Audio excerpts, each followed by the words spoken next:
Hey, everybody. Welcome to the Marketing B-Sides. I'm your host, Tom Hootman. Welcome to everyone's favorite marketing podcast.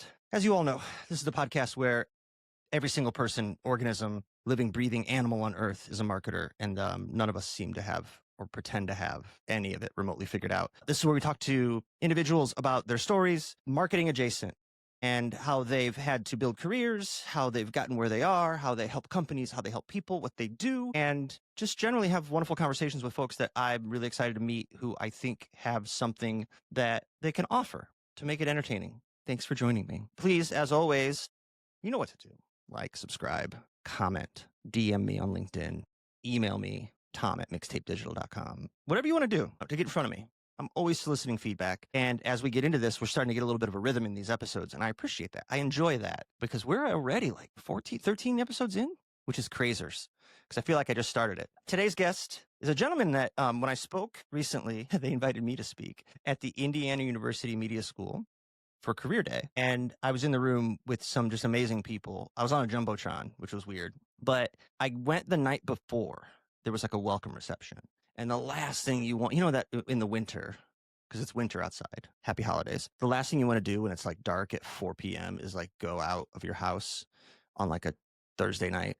But I did because I'm the kind of person who wants to like map out where I'm going and like where I'm going to go check in and and they had a little reception. So I went and had a drink, hung out with a couple friends who, former coworkers of mine who are now in the media school and have roles there. Hi, Mallory. Hi, Emily. And Brian, who's today's guest, Brian Talbot, was the first person to come up to me and strike up a conversation and immediately was just totally engaged. I just like was fascinated by this conversation because it is, I mean, Brian Talbot is for the uninitiated. This is a seasoned marketing executive. He's got over 30 years of experience. I hope I didn't age you there, Brian. He works with startups to scale ups, 2 million, I think to 10 million in revenue and above. He's also has a career as a voiceover artist, which is fascinating to me. So there's two worlds here that are fascinating. Number one, the world of being a fractional CMO and stepping in and helping a company grow, but also having to hit the ground running day one, hold them accountable, set expectations, drive forward, provide value, which is, I think, like the hardest part of a fractional CMO. Fuck, even a full-time CMO, the average tenure right now is like, last I heard it was like 10 months, 14 months. It's just really tough. You have a very, very short runway to take off and land. And he's successful at it. Secondarily, we talked about how he got into this. Like, he's super engaging, really wonderful conversation. I hope you enjoyed as much as I did. And as always, thanks for listening.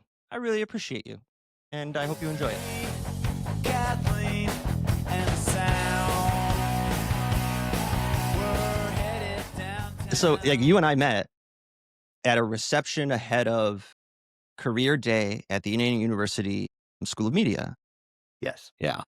And I was fascinated immediately because, you know, you do fractional CMO work as well as voiceover work, which I want to dive into as well.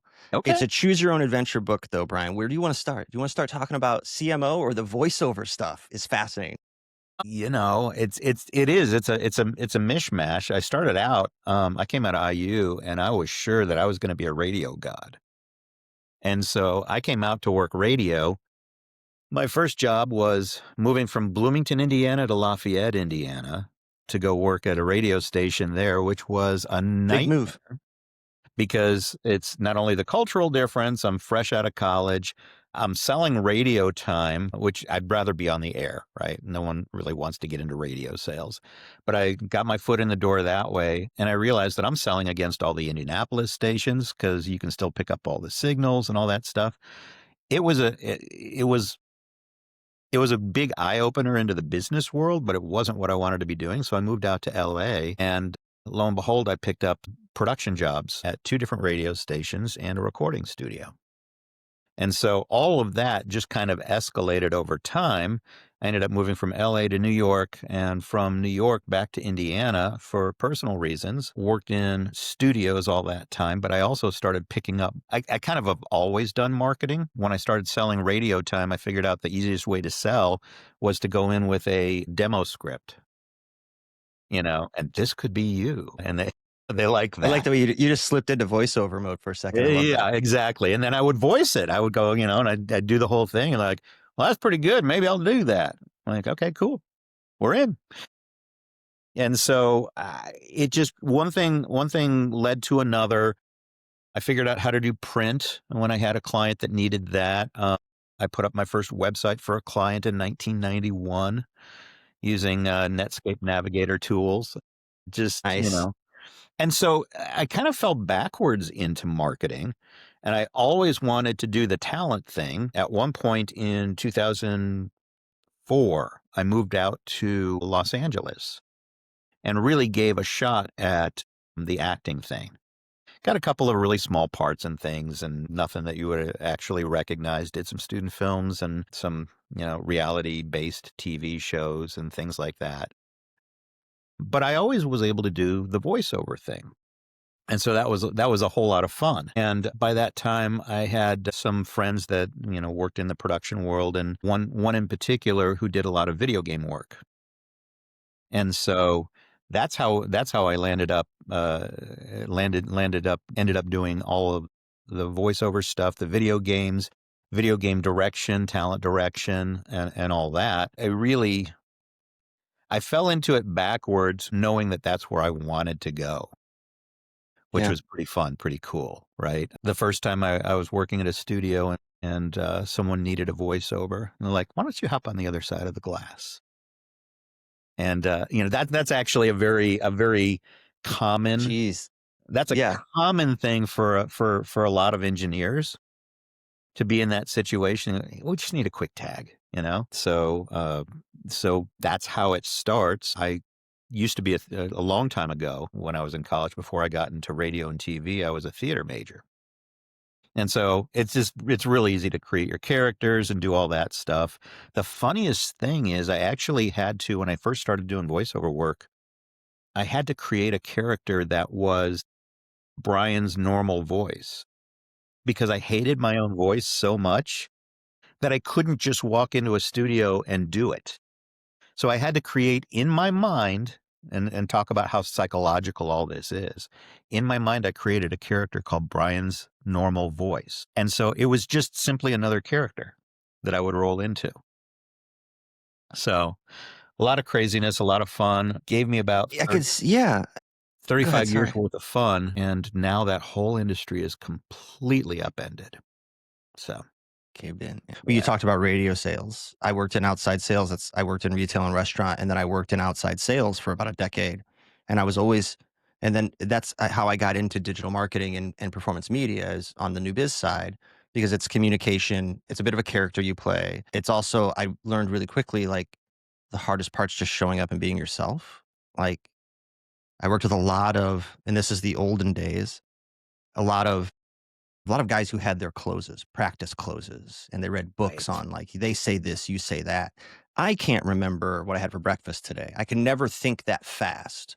So it was like, why are you doing that? That's weird. Like, that you're good at it, but like, why aren't you being yourself? And an element of them like playing a character. And I remember the radio sales, those were like when people tried to recruit you away. And this is, 20 years ago. It was always for radio sales or insurance. Yeah. And Right. because I didn't have a degree at the time, so it wasn't going to be pharmaceutical. And the reps in my business who had degrees, you ended up moving to pharmaceutical. Those of us who didn't, if you left, you went into radio or you went into insurance. And authenticity, it's part of what mixtape digital, it's like our thing, but also it's like not bullshit. It's like our thing. Like, what if we ran an agency where we didn't just try to sound like marketers all the time? And the character is actually not a character, it's us. Like, what if we like created the realness and like unfiltered ourselves from years and years and years of that marketing laden speak to like actually talk like people. And there's Yeah. an I mean, element of that in what you've done. Yeah. I think that is critical, and it's even more critical today than it's ever been, is finding your authentic self and plugging into it. Everybody has something different that they bring to the table, and that's what makes someone engaging and attractive, is the authenticity of it all. I talk about that in my marketing and branding, is you have to find your authentic self. Because in a world of, say, financial planners, how many tens of thousands are there in your area alone. What makes you different from anyone else isn't necessarily the financial products you bring, it's your authentic self and your true interest in the people that you're working with. And why are you doing that? Right? People can tell if you really want to help them or if you're just making money off of them. Right? People are Totally. much smarter than what we give them credit for. So that's really that authenticity, especially now with AI. That authenticity is the differentiator. Totally. 100%. And I think that it's people are better at reading. It's fight or flight. People's fight or flight is pretty spot on for them, and we call it the vibes, or like part of a discovery call, and when we meet with clients and prospective clients and we're presenting is like vibe check. And we know when vibes are off and we lose, and there's an element of like, you know what, like the vibes weren't right, like they're great, we're great, we aren't what they're looking for, and they're just not a fit for us. The one that is a real kick in the teeth is when vibes are on point and you lose for another reason, right? And so it's like those are the things you can adjust: our approach, our strategy, fee structure, the things that variables we can control. But you can't control vibes, and you can't fake it. And I think that ultimately that bleeds through to people in their fight. It literally their fight or flight mechanism kicks in. They're like, I don't know, they seem nice, but I don't I don't trust them. And it's like you just have to you do have to rely on that as a human being, right? Yeah. In fact, I've won clients for exactly that same reason, right? I've gone up against bigger agencies that had a lot more staff, a lot more team, a lot more resources, and I ended up walking out as the winner. They became my client because of the authenticity, you know. And I can say, this is great, and I understand where they are, and I understand who they are, and I understand what they're promising you. And I'll tell you, here's the things you should watch out for, and here's the things that, um, I'll be able to do, and here's some of the things that we'll need to be able to go out and get some additional support for. So when you're honest with people, that makes all the difference, right? It's good to hear people's success stories, but if they never have a story where they fucked it up, you know, then all of a sudden it becomes less believable. It becomes There's far a less. yeah. And I'll credit my former president and COO, Jeff, on this. He instituted this in pitches years ago, where we will define what a bad client looks like for us to the prospect and what a good client looks like. And it's a bit of a choose your own adventure book, to reuse the analogy, but also it helps identify. And I always like to say, like, when you're talking to a prospective client, they may be talking to a couple other fractional CMOs, or they may be talking to a couple other agencies. They may work with one or two agencies, but they don't see what the other clients are doing. So they don't have any view, they have blinders on to what is too much or not enough, if they're being a pain in the fucking ass, or whether they're being way too soft on us. And it goes back to like the smaller, like it'll be a small client who grinds us up because that's what they think they should do. And then I've also worked with clients in the tens of millions of media where they're like, hey, we don't want to bother you. We know you're busy, but can you do this? And you're like, yeah, you're our biggest client. Yeah, we can do this. And That's it's kind all of what we get they don't paid have the for. perception. Kind of what we get paid for. But they don't see that view of like what other clients are doing, what great is and what a bad client looks like, the Right, behaviors. right. Well, and I've found through being a fractional CMO that you build those bad clients by allowing that behavior to continue, right? Anytime I've felt like I was being abused or, over undercompensated and over taxed, right? It's because I allowed it. And so there's and then I do some coaching for other fractional CMOs, and that's one thing I always tell them because they're like, "Oh, I'm more than double my hours this month, and I can't." I'm like, "So you need to set boundaries, right? And if you set boundaries, if they're really good clients and good people, they don't want to take advantage of you. They don't want to screw you over. They don't know or understand that what they're asking for is outside of the bounds." And you've allowed it, and because you've allowed it in the past, they don't know where the barriers are. They don't know where the borders are. So it's up to you to tell them and go, hey, you know what? We're in this together. I love it. I want nothing more than your ultimate success. But I got to tell you, I'm working for half price. So we need to figure out how to tailor what we're doing a little bit better. And if you can have those kinds of conversations, those are always those eye-opening things. I've never had a client turn around and go, well, too bad. That's your problem, not mine. Very rarely. They've always come back and go, I'm so sorry. We didn't mean to. Maybe we can do this, this, and that. And they'll start offering up options, right? Maybe we don't need to have that meeting every week. Maybe it can be every other week. Maybe, And so one of the most important things about that part of business is a partnership. It's a two-way street. And as you said before, fit is so vitally important to having long-term customer success. I have a wonderful sales coach and peer group that I'm in, and they preach about growth, sales. It's 3 elements. It's abundance, detachment, and intent. And I'll set intent aside because it's pretty simple. If your intent is pure, you're clean, right? You should never go in trying to wrangle them. But it's the perspective of a sense of abundance and a sense of detachment. It's a healthy. You can't be too detached, and you can't be like, fuck it. They come in, because then you won't add anybody. But there's an element of when you mention this, that we do this to ourselves, that you do it to yourself. I would harbor a guess that the majority of the time comes from a moment where you really want to work with them. Yes. And you hold back, or you aren't as honest and true with yourself and with the prospect or with the client to say, hey, here's what the guardrails look like for a healthy relationship. Because you're working a bit, again, fight or flight, out of the fear of losing it. So you're just agreeing with everything.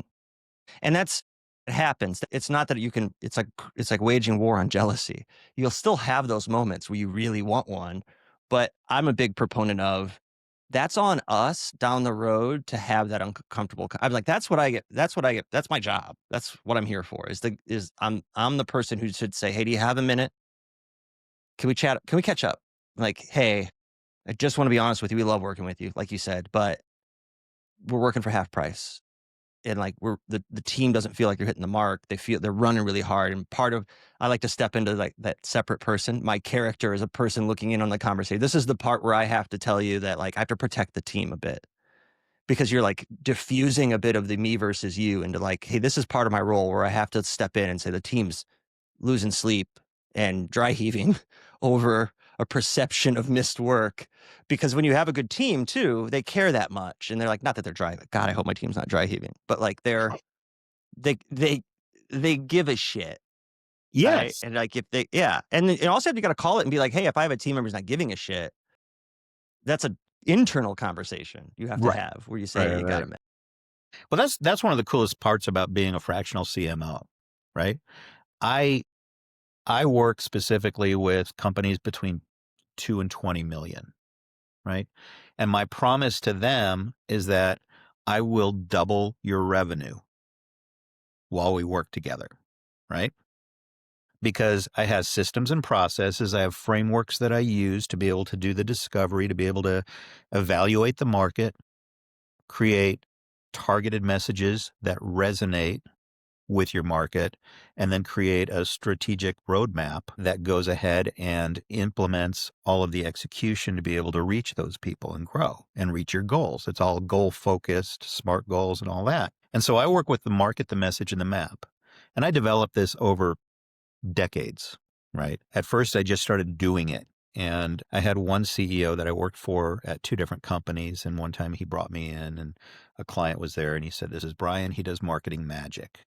I'm like, thank you. It's nice to meet you, but it's not magic, right? And it really bugged the crap out of me, quite honestly. It was a nice compliment, but it bothered me. I'm like, so how do I do what I do? Because by this time, I'd gone into 6 or 8 different organizations and helped them get unstuck in their scaling efforts. And so I figured out what my frameworks were. And my frameworks came down to the market, the message, and the map.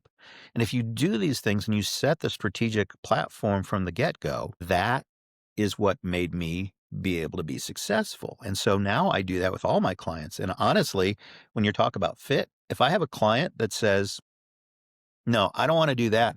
I just want to start jumping into because I know that we need this and I know that we need that. I've walked away from those clients before. I'm like that. I hear you. Here's a process I know how to follow. Here's a process I know works. And, if you want to do it your way, there's a lot of great freelancers out there that can execute on what you want to do. Tactics, paid tacticians. It's all about tactics. And my success has all come from strategic leadership. And so that's really the difference, right? So, It's interesting because even within that, there are vibes because we're excited to work with a new client that we're going to move forward with. In the past few days, we got word they're all about speed. Like they want to accelerate. Like it's the end of the year. It's December right now. They want to get started. They want to hit the ground running. The way they framed it, though, was so positive and level-headed versus when you read the room and you're like, I'm going to walk away from this because I've had those conversations where not that they're just being dicks about it, but they're like, no, we need to move. I move fast. We go here. This is just I hate when I sometimes it's like the only verbiage I can use, but like I hate the term startup environment. yeah. Because it's like, okay, that's a red flag to me when there's a startup environment here. It means like your life belongs to me and it's 110 hours a week. It's like that's what everyone associates it with, but in reality, to me, startup environment is like, hey, like we're building the processes as we go. You shouldn't be working 100 hours a week, right? But like you can read that room and know like when you got to cut bait and get out. When someone's like they're slapping their shoe on the desk about like I want to move fast. I just want to jump in. You gave me a bit of PTSD. Like I just want to jump in here. I don't know how many times I've been in a pitch or like a onboarding and this is a note with any CEO who listens, like if you're cutting the team off who've done all this work with this agency or this fractional CMO to get to this point, and you're hijacking a meeting to say, let's just dive in and go, then there's probably an internal issue there that your team is misaligned with you because they've done the due diligence and there's a process that they've vetted you or us on, and you're hijacking it. Well, and I think that's a really critical point, especially with marketing, right? So many people look at marketing as this giant black hole that they don't understand. And they know that they just got to throw dollars in and they hope that they get dollars back from it, right? But the reality is you have to have alignment from the leadership level on down to be able to make it work. I always like to say marketing is an all skate. Now that dates me back to junior high skating parties, but Oh, okay. Yeah. Open skate. Yeah. truly is an all skate. I've had CEOs look at me before going, well, you're the marketing guy. Why don't you just do it all? Because that's not what a good marketing leader does, right? And here's the other side of it. I can do anything I want to do, but if your team doesn't adopt and embrace it, then it doesn't work. If your company doesn't adopt and embrace it, then it doesn't work. There's nothing worse than being able to come up with some great brand messaging and then, people inside your company, they go, oh, you work for that company? What do they do? I don't know. Like a knife through the heart. What did you just do to me? But in the meantime, if you have that same conversation, you go, oh, you work for that company? What do you do? And they come into, give me a simple statement or three things. Just give me three simple things that they do and make sure that one of them is is the value or the outcome that the company delivers, right?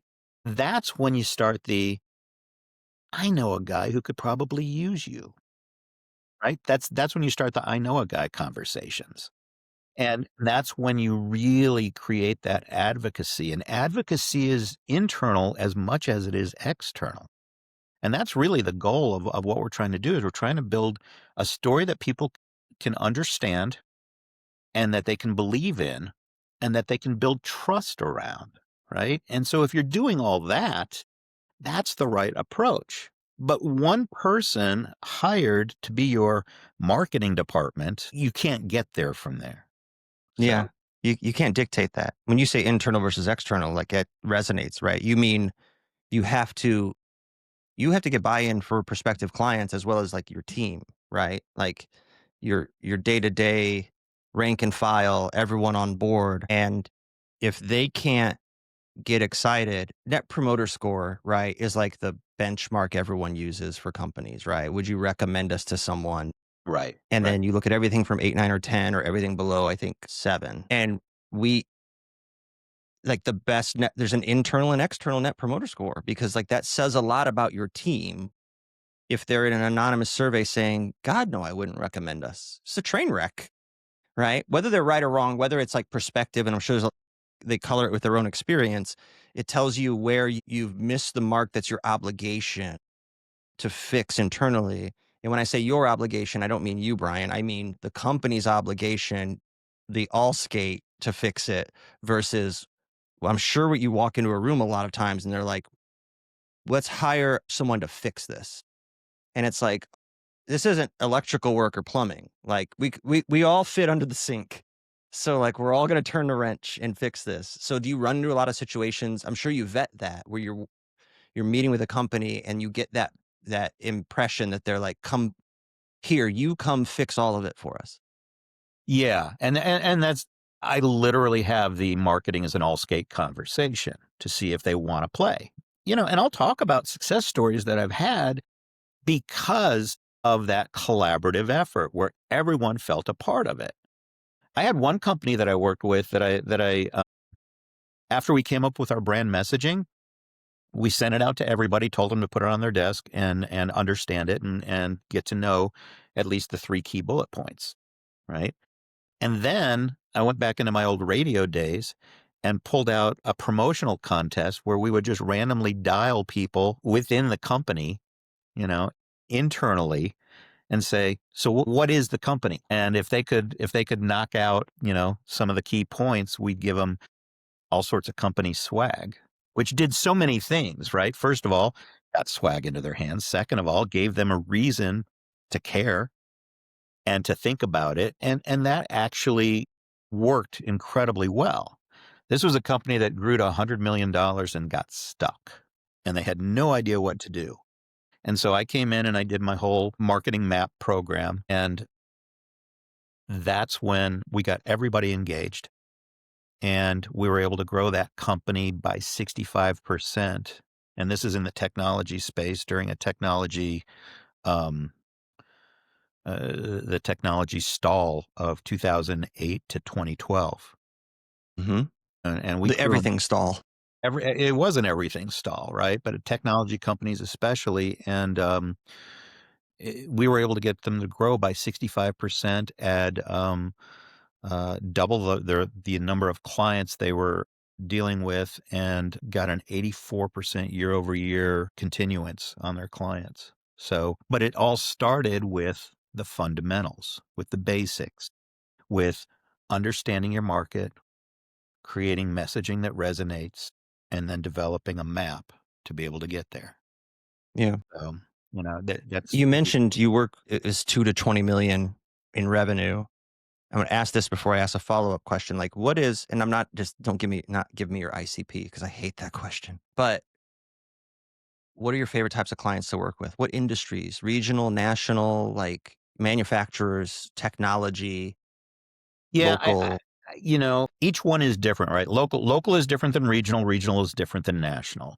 They each have their advantages. Obviously, it's quicker and easier to grow a local company because you have a smaller bucket that you're fishing in, right? You have a smaller and easier to reach target market within your local. Most locals nowadays, especially in the B2B world, are at least regional, and a lot of them turn into national pretty quickly. Once they start getting success, now the growth just spreads. And with technology and everything else that's available to support, it's not as hard to go national as it used to be. It can be a little bit more expensive from an advertising and media perspective, but the same fundamentals that you use to help grow them locally still apply nationally, just at scale. So I like professional services. Uh, Technology is companies, especially in the B2B space, are very hyper competitive. Everybody who does fractional CMO work, my specialty is technology. SaaS. Yeah. Yeah. Really? I mean, maybe. All that tells me is that all the technology companies laid off their people and now they're out Which going, is well, fractional. also true. Yeah. So, while I like it and I understand it very well, and I try to stay on the front edge of most things technology focused, I don't often play in the technology space anymore. I used to. But the other interesting group that really surfaced over time is industrial services. As Everybody in, everybody from commercial roofing to hazmat cleanup. I have a client that manufactures metal buildings. It's those kinds of things. It's still all in the B2B space, but those are interesting clients because most of them have very little marketing that they've done to get to where they are, right? And so you can make the biggest difference and you can really help educate and inform while you grow them. totally. I stay in the 2 to 20 million space because that's where I can make the biggest difference and that's where I can have the most direct impact on founders and company employees. One of the decision points to become a fractional CMO was that in 2016 I left a job working at a 65,000 person hospital group, and I often talk about it as that was as close to government work as I ever want to be.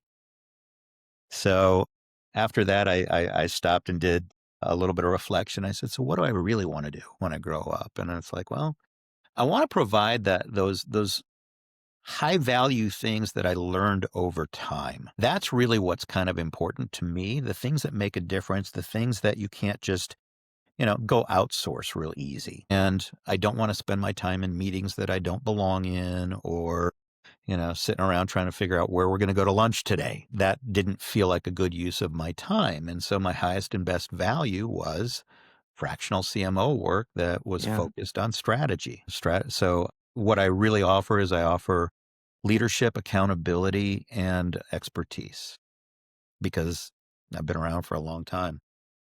Couple years. Two things I love about that. I have a very good friend who runs an agency where the bulk of their clients are in manufacturing. And there's a huge benefit, hidden benefit there in that you mentioned this like a red flag for us is when a member of the C-suite knows enough about marketing to be dangerous. Yeah. And they have a predisposed opinion that, and it's not their fault because they've been at the C-suite level for so long, it's just antiquated or it's outdated or outmoded because it's moving so fast. Or they grab onto a couple buzzwords. And the manufacturing clients, just like a restaurant group or anyone provide a services company, they are not sitting in front of a laptop or a computer all day. They are actually like out on the floor providing service. So they're like, there's an element of like, help educate me. They're a bit more open to what Yes. should I be doing Yes. versus here's what I think we should be doing. And then the second piece is you mentioned technology companies. I mean, I'll be open. We always talk about the word cloud of SaaS technology of like data, security, cloud, infrastructure. This has to be a struggle when you work with them of like it's hard to create that statement of differentiation when you kind of have a word cloud company, a Yeah. platform that helps marketing automation, right? Like you're like, what? How do you, it's easier Well, to and sell widgets. the biggest problem most technology companies get involved with is the fact that they want to sell the features of their technology. When the reality is, and I had at a consultant who was super smart guy, worked at one of the tech companies I worked with. And he said, nobody wants to pay for a data center. They just want to pay for anytime, anywhere access to the information that's in there. And so if you apply that to marketing, I mean, that's what you should be selling. Anytime, anywhere access, not our servers have, this, that, or the other. And instead, most technology companies, they fall back on that. It's the difference between, say, Dell and Apple. Microsoft came out with a fabulously wonderful MP3 player. The Zune. The Zune. And it was much better than the iPod, except, well, technically it was better. It was a fidgeter's iPod, Yes, a tinkerer. it had better specs, Yeah. right? But the reality is they tried to sell it based on specs. And Steve Jobs walks out and goes, it's 1,000 songs in your pocket. I had an iRiver, which was pre-Zune. And the whole reason I wanted it before I was an Apple guy was I built my own PCs. I was a tinkerer. I also was 20 years younger and had all the time in the world to tinker. It was a hobby. And I liked that you could wipe it much more easily. And I could upload a UX on it that I liked and make it cleaner, drag and drop. In a lot of ways, I liked that I could turn it into an iPod at the time.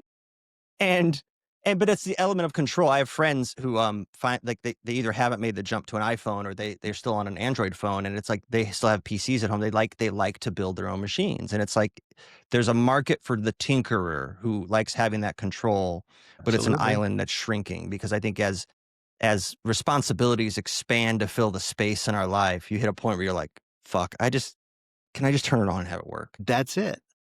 I am so happy that I switched to Apple when I did, because I've never seen a blue screen of death on an Apple, on a Mac, right? Well, and when you build your own PC, you're responsible for that blue screen of death. So you're like, shit, now I got to figure out what the hell I did wrong. Right, right, I'm right, in the right. BIOS all day long.